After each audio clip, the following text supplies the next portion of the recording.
सोच का तराजू। निधि वन में आशना नाम की एक बंदरिया अपनी माँ के साथ रहती थी। वह बड़ी ऊर्जावान थी। नृत्य, गीत, संगीत, चित्रकला, अभिनय आदि हर क्षेत्र में वह पारंगत थी। लेकिन उसमें एक बुरी आदत थी। वह थी उसकी ज्यादा बोलने की आदत।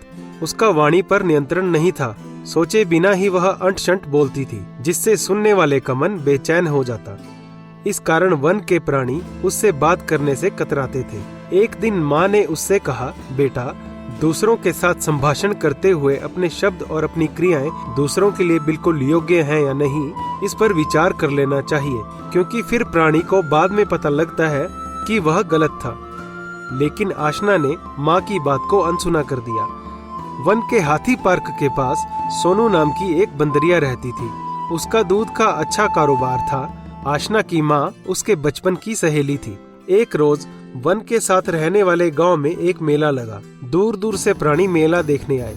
सोनू ने सोचा, वर्षों बाद मेला भरा है, मैं भी देख आती हूँ। यह सोच वह अपनी सहेली के घर गई। उस वक्त आशना की माँ घर में नहीं थी। उसने आशना से पूछा, बेटा, तुम्हारी माँ कहाँ है? आशना बोली, माँ तो किसी काम से वन के बाहर गई हुई है। क्या कोई काम था? सोनू ने कहा, हाँ बेटा, मेला देखने जाना था। आशना ने पूछा, मेला देखने से क्या होता है? सोनू बोली, बेटा, मेला देखने से जीवन में आनंद और खुशियों का संचार होता है। फिर मनोरंजन के साथ साथ मेलों में हमारे समाज की परंपराओं, मान्यताओं और संस्कृति की झलक भी मिलती है। इससे हमारे ज्ञान में भी वृद्धि होती है। आशना बोली, बड़ी देर से तुमने मेला मेला लगा रखा है। मेला देखने के लिए पैसे चाहिए। है तुम्हारे पास पैसे? कंगाल कहीं की, आई बड़ी मेला देखने, चल फूट यहाँ से। सुनकर सोनू चुपचाप वापस आ गई और अकेले ही मेला देखने चली गई।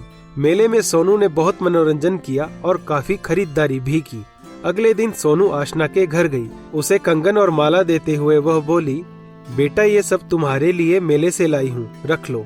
यह देख आशना की आंखों से आंसू गिरने लगे।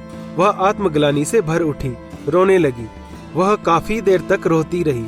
फिर रोते रोते बोली, आंटी, मैंने अपने बुरे बोलों से आपके मन को आहत किया और सोचे बिना ही बोल दिया कि आप कंगाल हैं। मैं साफ गलत थी। आइंदा मैं अपने हर बोल को सोच के तराजू पर तोल कर ही बोलूंगी। मुझे माफ कर दो। सोनू आशना के आंसू पोंछते हुए बोली, बेटा, तुम्हें माफी की आवश्यकता नहीं, क्योंकि जो प्राणी पश्चाताप के आंसू बहाता है उसका मन निर्मल हो जाता है। बेटा, अब तुम्हारा मन निर्मल है। आशना में आए अचानक इस परिवर्तन को देखकर उसकी माँ को बड़ी खुशी हुई। अब वन का हर प्राणी आशना से बात करने के लिए ललायित रहता था। इसी तरह शिक्षाप्रद कहानियाँ सुनने के लिए आप हमारे चैनल को सब्सक्राइब करें और बेल आइकन जरूर दबाएं।